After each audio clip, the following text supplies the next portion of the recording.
What's up, guys? It's Nikki, and welcome back to another episode of Blank Canvas. All right, all right, all right. How is my BK fam feeling? I hope you guys enjoyed the short week. If you were blessed with the opportunity to be able to enjoy it or just to not have to clock into a job, but it all depends on the type of job that you have. And for the moms and the parents, I know that you may not have clocked into a physical job or you may not have logged into a physical job, but you still had your kid more than likely. And so that is a job within itself. I was laughing the other day because my brother told me, I'm so glad that I'm the younger sibling and you're the older sibling because taking care of children is hard. And I just told him, yeah. And nobody knows what they're doing. Nobody knows what they're doing. We're all just trying to do the best that we can and go off of what we know. And he said, well, I'm glad I'm the younger sibling. And I said, well, I'm glad I'm your older sibling? Mhm. So I hope my BK fam is doing well and I hope you guys enjoyed the break. Something that we talked about, was it last week? Or maybe no, it was the week before that when we were talking about not really knowing how to help people when it comes to depression and things of other nature. So, our girl, the holistic psychologist on IG, remember you can follow her. Sometimes I will read her post, and this is another post from the holistic psychologist, not my words, these are hers.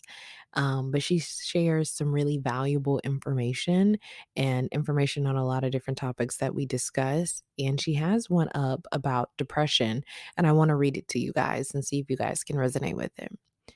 She said, depression is a symptom of life in survival mode. We treat depression like there is something wrong with the person when it's actually a natural response to an unhealthy environment.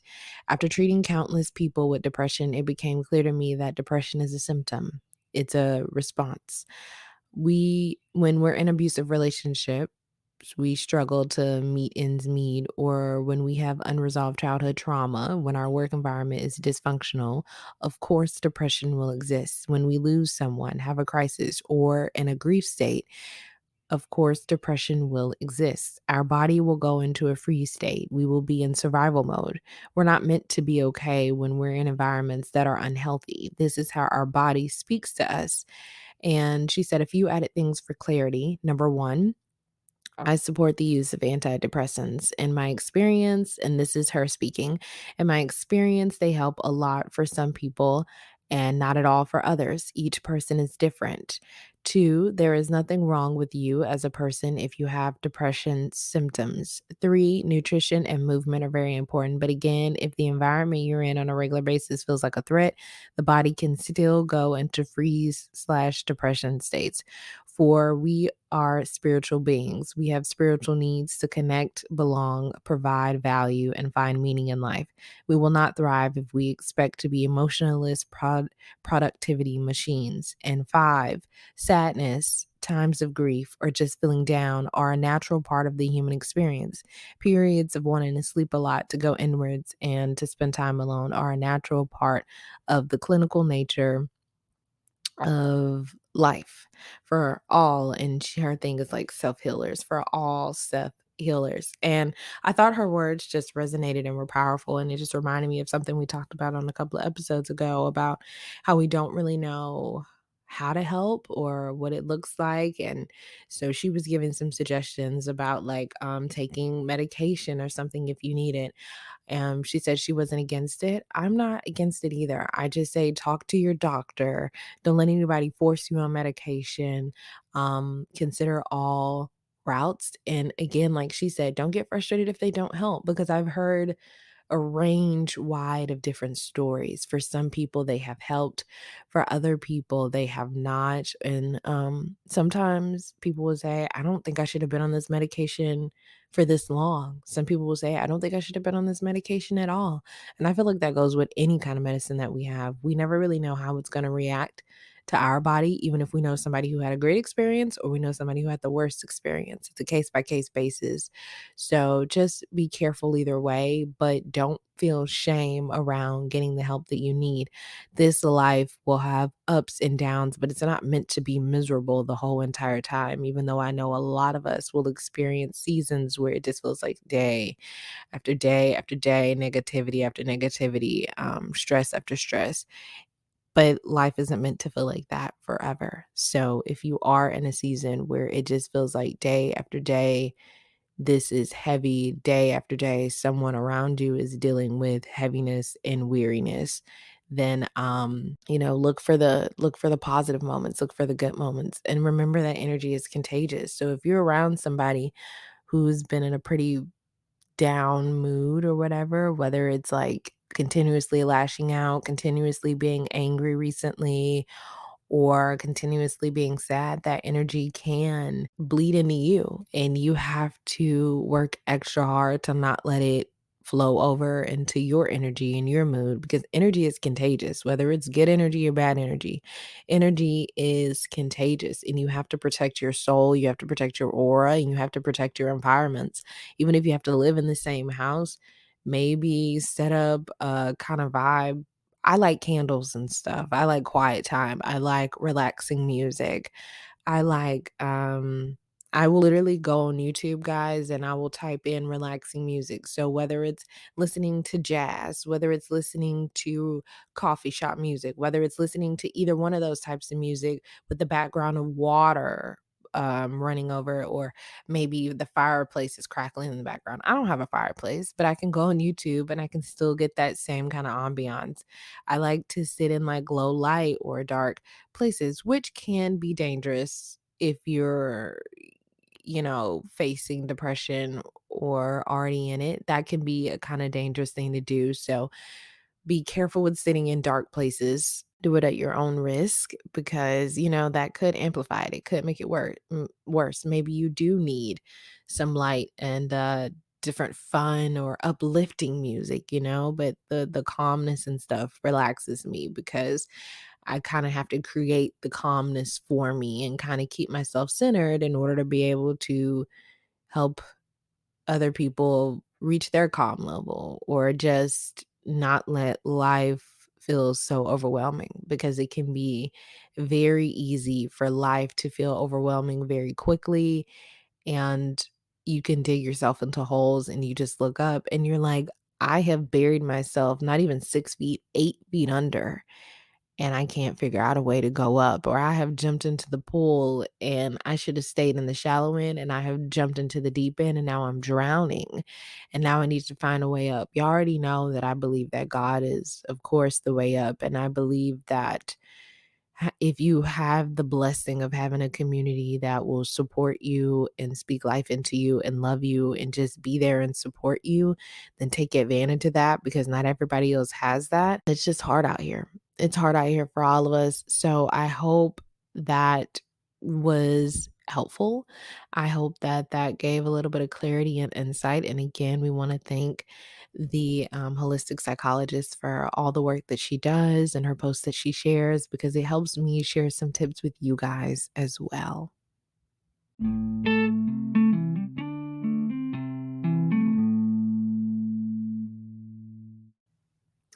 All right, something that I want to talk about on this episode is how not to take things personal. And I saw so much information in a slew of different articles, but I just tried to find the most recent updated article and from a source that maybe most people recognize, or at least I know a lot of people have probably heard of in some form or fashion by now, which is BetterHelp, which will offer low prices for therapy. And even though I feel like BetterHelp prices need to be lower, they are offering probably as low as they can possibly, maybe, I say maybe because it still is a business, as they can possibly get, and still be able to afford to pay their doctors and run their services. And either way, it may not, I feel like therapy should be free. But until we get to that point, we have to take what we can, and BetterHelp is a great solution for getting in immediately, working with a flexible schedule. You don't have to go to their office, they'll come to you. You can do phone calls, I think text message,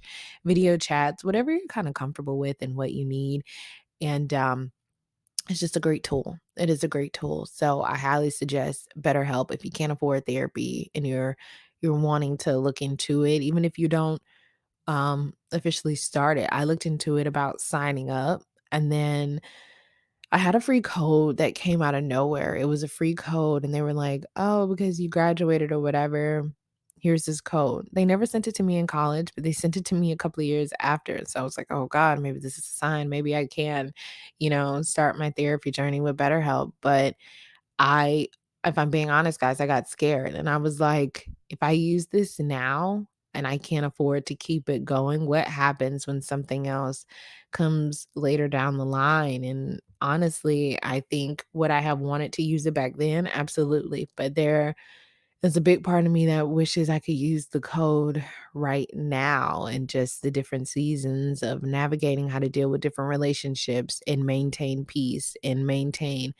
integrity, something that I've been seeing consistently, whether in different sermons, whether it's different signs, whether it's popping up on my social media feed, is I feel like God has been speaking to me and saying and reminding me that my response it's my choice. The way I respond to different things, the way I respond to different people, it's my choice. How I choose to handle different things and different people, it's my choice. I can't control how they lash out. I can't control how they may or may not shut down. I can't control their emotional state, but I can have control over mine. And the way I respond, whether they are being as ugly as ever, semi-ugly or not ugly at all, it's on me.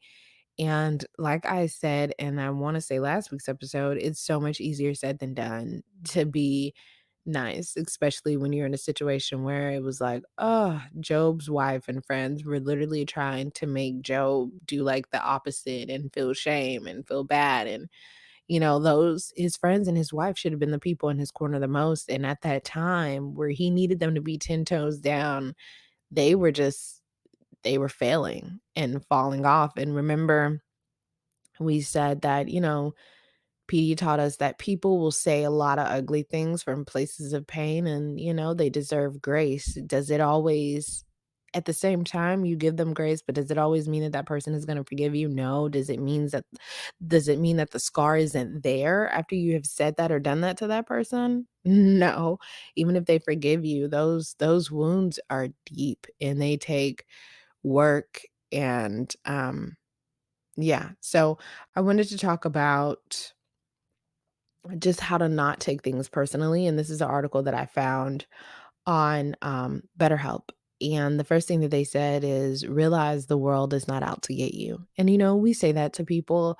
But what I've come to realize is people will say that they get like, oh, it's them, it's not me. But the average person they don't really understand that it's not you. Like somebody lashing out at you is about how they feel, about them being stressed out about somebody else, about them being stressed out about another situation. Like it's not you, it is them. It's not something, and like even if you did something, you may trigger something that somebody else did that made them feel this way, but it takes a lot of like root work, shadow work, and deep work to get to the realization unless they've already discovered and it's just like a re-triggering thing on something that they already know. Like it's not you. 99, and I know it's hard to believe because we live in such a self-centered world and you've affected my world, so now I have the ability and the right to affect yours in a world with so much entitlement and selfishness. Like somehow we really think that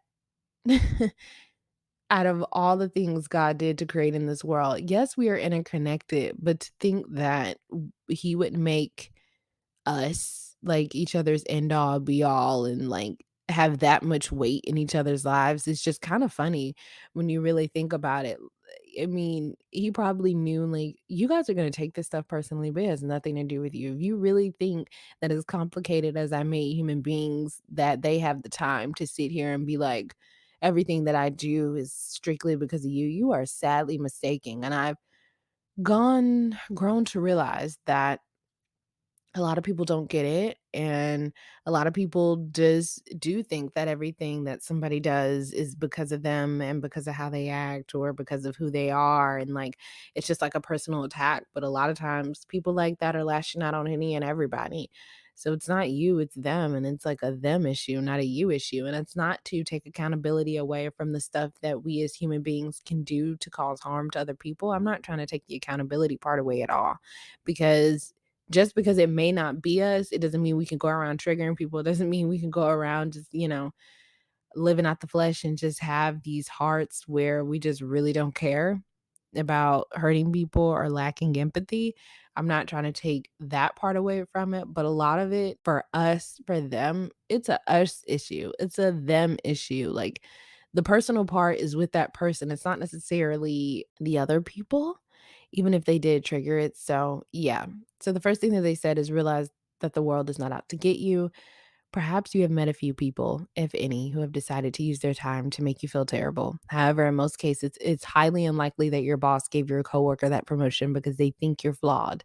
Your friend probably did not hang out with your other friend last weekend without you because they both hate the way you dress or the way you laugh. Out of all the reasons why people choose to do things they do, it is unlikely that they make their choices based on what they think of you. Realize that people have plenty of reasons behind their actions that have nothing to do with you. I'm going to repeat that. Realize that people have plenty of reasons behind their actions that have nothing to do with you. It may be that in the case of your coworker's promotion, they were simply more qualified. Your friends were also allowed to deepen their relationship with each other without you present. I want to speak on something to like the friend thing because I've had this situation happen in my life and I thought it was something so deep. And I remember having a friend tell me, I don't really think it's that deep. And I'm like, no, no, no, no, no. You're just trying to disagree with me. Like, then it was a whole, I was not only self projecting, but I was also like, now I'm offended because you're not even seeing it from my side. You're not like, now I'm like, are you trying to go against me too? Like, it feels like an attack when people are just trying to be logical.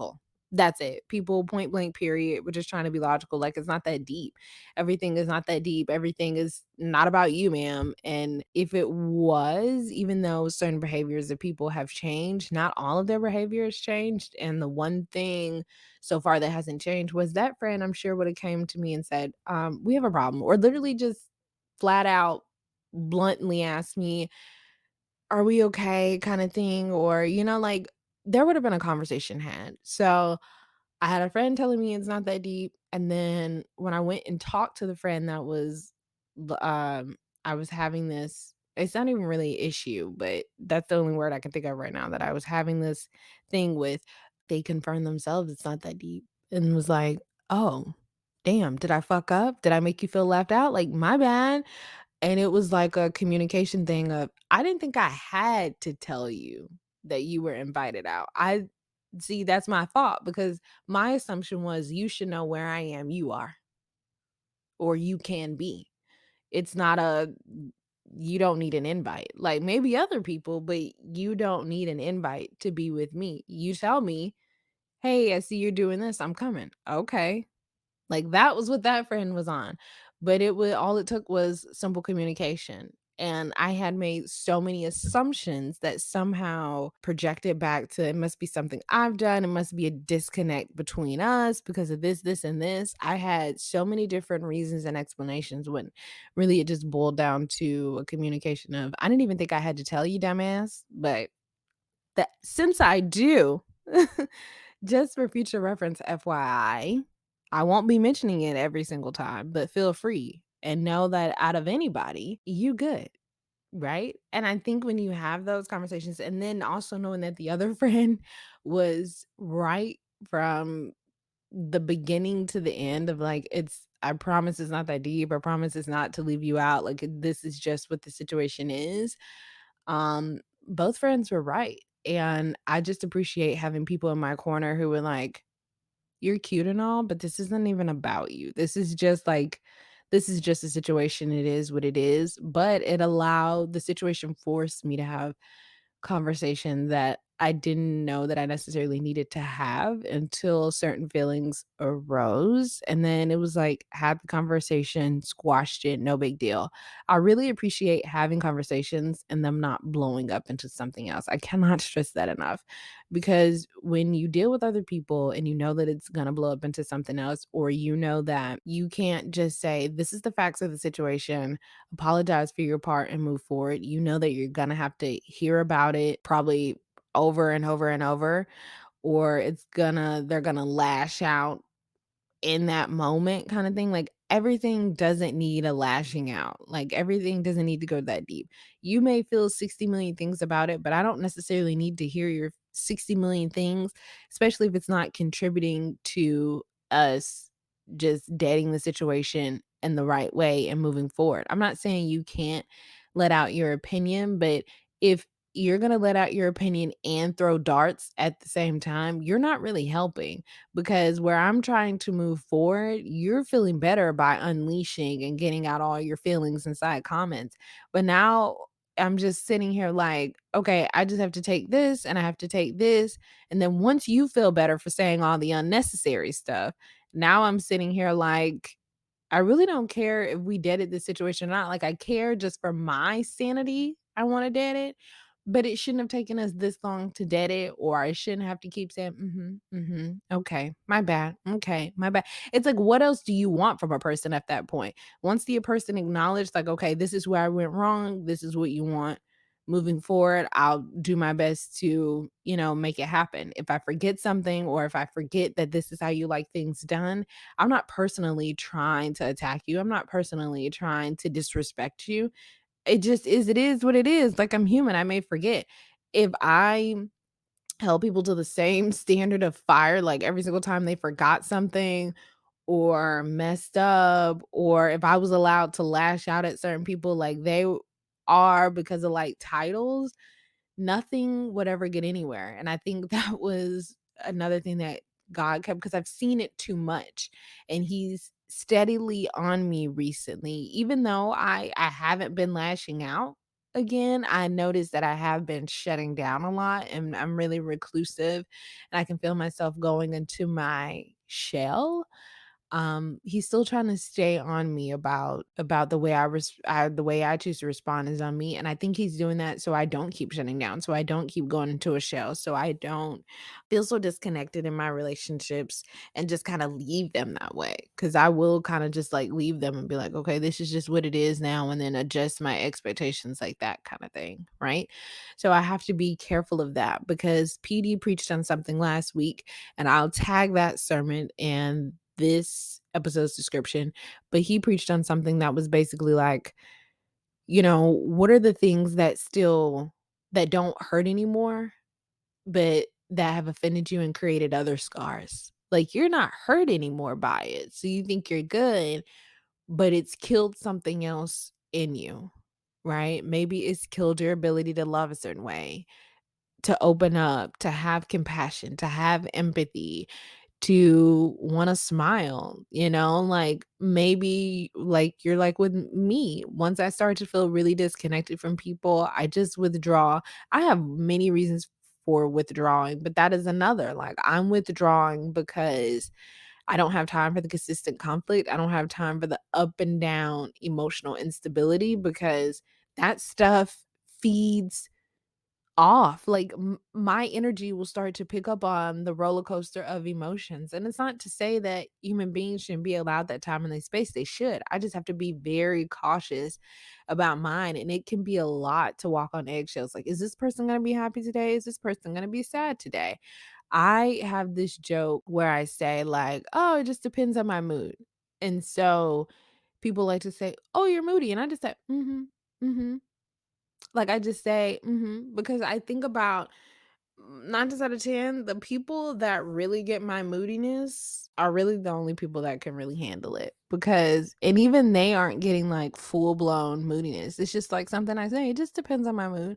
Like, everything is not a negative connotation when I say it depends on my mood. Like, there are people who get me and know, "Okay, is she gonna come to this event? It just depends on her mood." Like, she may not be mad, my moodiness may not be mad or upset. It just may be, what is my vibe for the day? Do I feel like doing this? Do I not feel like doing this thing? Or how do I still show up even when I don't feel like doing it, kind of thing. But I tend to let people just assume that when I be like, "Oh yeah," and they be like, "You're really moody." I just let them kind of have like the negative connotation around it, because I would spend a lifetime trying to consistently explain myself to people, and I just realized a lot of people just don't get me and don't really understand me, and that's not always their fault, because they don't know me. They don't know the different layers of me, or know me in maybe specific ways. So, I could get offended, but it would really make no sense for me to get offended by people, having their opinions of how I am and what I do, and they only get to see certain versions of me. And I'm also not out here correcting every single thing. So even knowing that when somebody's like, "Oh, you're moody," or whatever, because I may say, "Oh, it just depends on my mood," they have a negative connotation around it. And I know what I mean, but I'm also not taking the time to fix their perception on it, because I just don't care enough to do it, kind of thing. That takes energy within itself. And I feel like, especially with my personality, I'll be correcting somebody every single day, and I'll be more frustrated with trying to correct them to really truly understand me than just vibing with the people who get it, and also giving grace and understanding for the people who don't, and not being upset because they don't get to see all sides of me, nor am I opening up about a whole bunch of stuff. So most people, their opinion of me is nothing but on assumption, because they don't know the real nitty gritty of me and the day in and day out, whether they live with me or not. Like, there's so much that I take to God. There is so much that I take to God, because human beings can't really handle it, you know? And when you have people that can handle the support, you also don't wanna weigh them down. Like, even if somebody can handle it, I'm not the kind of person where I wanna weigh you down. You have your own life. And a lot of times when I, like, leave out of my house, I'm just escaping. Like, I'm shutting that off. The problems, the worries, the stress, the drama, all that, I'm shutting that off, and, like, I'm doing my own kinda thing. I'm not sitting here, like, rehashing, "This is what happened in my house. This is what so and so did. This is." I never really did that when I was younger, and I don't really wanna do it as I'm older. I'm just like, "Okay, this is a different environment. Let's," like, my body just does what it does. It adjusts to the new environment. If for some reason that environment feels bad, then it feels bad. If it feels good, it feels good. And if it feels good, I just try to take in those moments and then hold on to those and prepare for what's to come when I switch the different environments. You know what I mean? The other one is adjust your expectations. We are often let down because we hold people to high expectations. Reflect on the last time you took something personally. Why did it happen? If you think hard enough, you'll probably conclude that you felt upset because you didn't do something to meet your expectations. Here's the thing: people likely do not think about meeting your expectations throughout the day. They have their own lives, and their expectations may be different than yours. If someone has forgotten to acknowledge you when they've come into the room, they probably haven't done it because they don't like you. Adjusting your expectations for people around you can help reframe your understanding of people's motives. In times where it's important for two or more parties to be aware of others' expectations, then communicate with them directly. At this point, the group can either have a discussion about how they strive to meet each other's expectations. Of course, it's important to grant the flexibility to others that you would like for them to extend yourself. And I think the adjusting the expectations is very, very important, because I cannot stress enough how I've had people in my life be like, "You're not this kind of person to this person. You're not this," basically insinuating like I'm not good in this kind of way to different people in my life. But it made me kinda, like, reflect, and even before that happened, I've reflected ever since I was younger as I switched friend groups or different things, that I've always had really 2 types of friends. I've had people that I'm pretty much gonna talk to or see I'm gonna talk to them at least every week, maybe every day. Then I've had friends where I don't have to see them every day or every week, and it does not negate our closeness, it does not negate our friendship, it does not water it down, like, none of that. It just depends on the people, the expectations that you have, the neediness of the relationship, and I don't mean the neediness, like, necessarily in a bad way, but everybody is not that needy. Like, you don't have to be up under them 24/7 and all that, and even if you want to be up under somebody, 24/7, that doesn't mean you are needy. But there are some relationships that require so much from you that it can be draining, or they will say, "You're not this because you're not showing up for a person the way I would like you to show up for them," or "You're not this because you're not showing up for a person the way I would show up for them." And all those, again, are personal problems because I have people in my life, friends, different countless friends, and I even have family members. I have an auntie who I don't have to talk to every day. She doesn't force me to reach out, nothing. The love that I have for her does nothing but grow day by day. I reach out to her on my own. Like, it's not like when's the last time? Like, I take it upon myself to just, "Hey, auntie, I love you." Just checking in. Whereas other people would probably have to beg me or bitch at me and complain like, "You haven't done this," or "You don't do this," and it's because I like natural things. If I start showing up to things, which I've experienced, within the past few years, where it feels like a job to show up to things or to be there for certain people, it gets hard for me because now I'm fighting the feeling of this not feeling natural. Now I'm fighting, okay, this is what this person wants. This is what this person expects, but this is not naturally me. So I'm fighting the disconnect and I'm trying to find the balance because everything that I want isn't going to be necessarily everything the other party wants or what the other party wants for somebody else. So, what is the happy medium where I'm also still connected to myself at the center? That is something that I've been working on really, really hard, and I wish I could say that I found the solution, but so far I have not. So there is still a big disconnect when it comes to certain things and certain relationships in my life, but it's not on purpose. It's just how do I show up the most authentic version of myself while still meeting the expectations and the expectations of what other people may have on that relationship kind of thing, which isn't always the whole thing isn't a negative thing, but it can have negative impacts on me individually as a person and on me emotionally and mentally as a person. And I have to try hard not to go to the dark place and not just be reclusive and be the version of me that you guys don't recognize. And I think we like happy Mickey, right?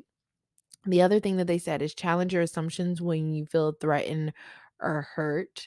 So they said one side of you is taking things personally, another side of you is a referee who is waiting on the sidelines to call you out when you misinterpret someone's actions. The next time you start to feel threatened or hurt by someone else, call the referee to the front of your mind. Ask yourself, was this done to hurt me intentionally? If the answer is false or debatable, ask yourself why you feel so affected by their actions. Why you feel so affected by their actions. What was it they did to make you feel the way that you do? It could be someone's behavior is a trigger that connects to a past experience where you felt ignored, hurt, or belittled in some way. And you may be projecting those same emotions onto the person who has no idea what reaction their behaviors stimulate within you. And then it says, start looking at other actions through the lenses of detached, non biased observer. Consider the possibility that the person's actions have nothing to do with you. Consider the possibility that the person's actions has nothing to do with you. Consider the possibility that the person's actions have nothing to do with you. Once you start to evaluate other people's actions through this perspective, you can often see the flawed thinking that takes place when you take things personally. There's a lot of flawed thinking that comes when a person takes some personally. And I have definitely been paying attention to that, not only in myself and others, but when you really hear somebody break down their thought process of, this person didn't do this way, and I would have done this and that, and you get to like the root, you're like, you have put so much, I don't even know how I'm trying to like word it, but I'm trying to clean the stains, off the glass table or the window, and you just keep staining it up with your perspective of it. And it goes back to the story that we tell ourselves. So much stuff has nothing to do with us. Nothing to do with us. And we have got to learn to stop taking things so personally. Another thing that they said is get curious about the insecurities that surface during similar encounters. So while the insecurities you feel may seem all encompassing, there are usually specific areas in which you can take things personally, more personally than most. For example, let's imagine that you feel fine when you're joking around with your friends and your family, but you tend to take things personally when you're dating. Listen to the voice inside of you the next time you're getting upset over your significant other's actions. Listen to the stories that you tell yourself. Look at that. Look at the stories that you tell yourself and pay close attention to the sections that involve you in your narrative. Do you use the language that frames you yourself as the victim or as an agent? Your language reflects what you believe to be true to yourself, and it's important to recognize that these are perceptions that can be changed. And then they also said find ways to boost your confidence and self-esteem. Now, I will say that a lot of times when people are taking things personally, I don't think they mean to, but human beings have a tendency to be victim. Like, oh, they only do this to me, or this is done because of this, or what did I do because of this? Everything is not about you. Every decision that a person makes, even if they have a history of being like a fucked up person to you, every single thing is not about you. A lot of stuff is just about ourselves. A lot of stuff is about lifing. A lot of stuff is about I woke up in this mood today and I don't really understand it, okay? Or I woke up in a mood and I said I'm moody, and maybe it's not the negative connotation that you think, but maybe I just don't have the energy to combat your perception, because at this point I'm just trying to survive. When you start to take things personally, a lot of times it can be victim. Let's go back to the situation I was talking about earlier with friends. I changed it to woe is me, this me. There was so much me in it that I missed the other people involved, and how it really wasn't that deep. It wasn't that personal, and it wasn't a personal attack on me. And it was something that could be solved with simple communication. And I just think we as human beings, we have problems with taking things personally. So if you guys can take away anything from this episode, I hope it's just to remember to work on not taking things personally. Remember that everything is not about you. You are not a victim in every single thing. And even if you may not be trying to be victim, thinking that everything is personally because of something you've done, or because it's something someone else has done, it can make you a victim by default, even if you're not trying to be that victim person and have that victim mentality, right? So that's something that I encourage all my BK fam members to work on, is that we all need to make sure we're working on how not to take things personally, because a lot of stuff ain't got nothing to do with us. It is about the individual person and life in general. So I hope you guys enjoyed this episode, and I hope you guys again enjoyed your short week last week, and I can't wait to see what we talk about next time. All right, guys. Bye.